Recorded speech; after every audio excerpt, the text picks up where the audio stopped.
मित्रों नमस्कार। Parameter of law channel पर मैं आपका मित्र रिटायर्ड जज अशोक शर्मा आपका हार्दिक अभिनंदन करता हूं। आज मैं न्यूनतम वेतन अधिनियम 1948 जिसे मिनिमम वेजेस एक्ट 1948 कहा जाता है, इसके बारे में बताने जा रहा हूं। वीडियो महत्वपूर्ण है, शुरू से अंत तक देखिए। अभी हाल ही में मोदी सरकार द्वारा 4 नए लेबर कोड्स लाए गए हैं। एग्जिस्टिंग लेबर उसको उसमें समाहित कर दिया गया है। तो मिनिमम वेजेस एक्ट 1948 एक कम से कम किसी भी मजदूर को न्यूनतम वेतन मिले, इसके लिए इसमें सारे प्रावधान हैं। ये पूरे इंडिया में लागू है और ये 15 मार्च 1948 से अस्तित्व में आया है। ये आपको जानना चाहिए। Fix the minimum wages for workers. तो इस वीडियो को इतना अधिक शेयर कीजिए कि जिससे HR managers, consultant, law student, advocates, जजेस सभी के काम ये आ सके।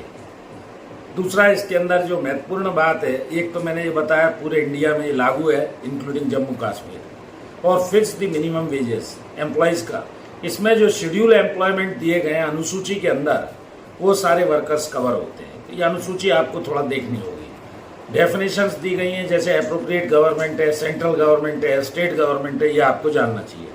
राज्य के अधीन रह रहे हैं, केंद्र से संबंधित है, तो ये एप्रोप्रिएट गवर्नमेंट को इन्होंने जैसे एम्प्लॉयर एम्प्लॉई रिलेशनशिप पहले होना चाहिए, वेजेस मिलना चाहिए, शेड्यूल्ड एम्प्लॉयमेंट होना चाहिए।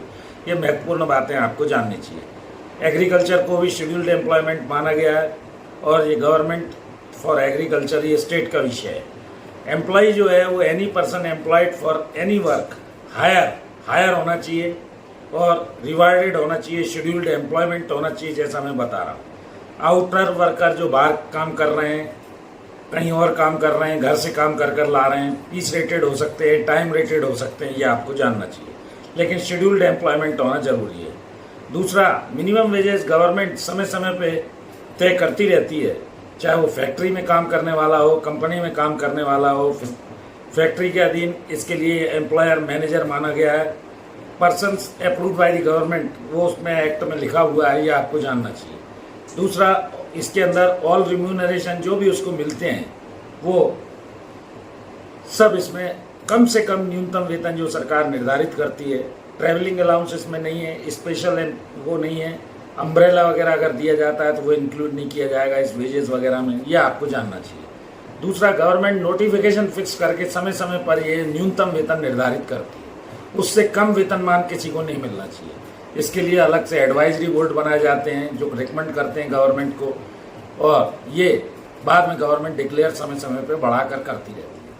अगर कोई अदर डेज में काम लिया जाता है, घंटों में काम लिया जाता है, तो उसके लिए ओवर टाइम में छुट्टी प्रिस्क्राइब रहती है।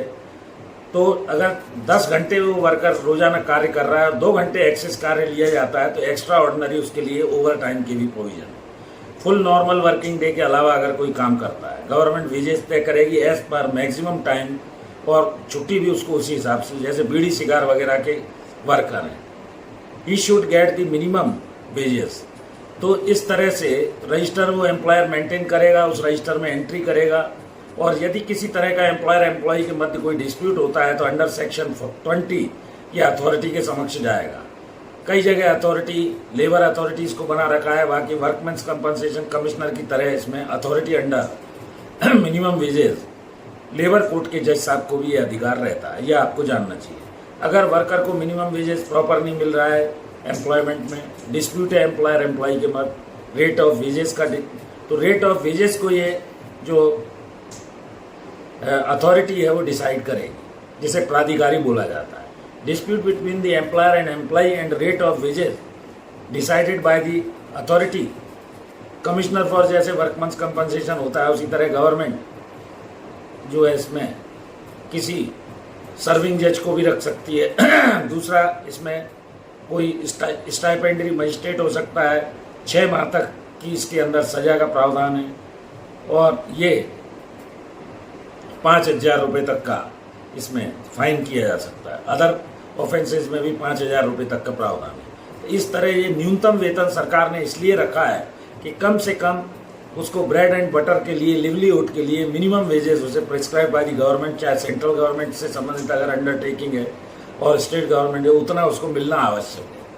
तो ये सोशल वेलफेयर लेजिस्लेशन में बनाया गया विधान है और ये काफ़ी पुराना कानून है 1948 का। अभी जो नए कोड्स आए हैं इसमें सरकार ने कई अधिनियम, जैसे 40 अधिनियम को 4 कोड्स में बांट दिया, उनमें भी ये सारे प्रावधान रखे हैं। तो ये आपको जानना चाहिए।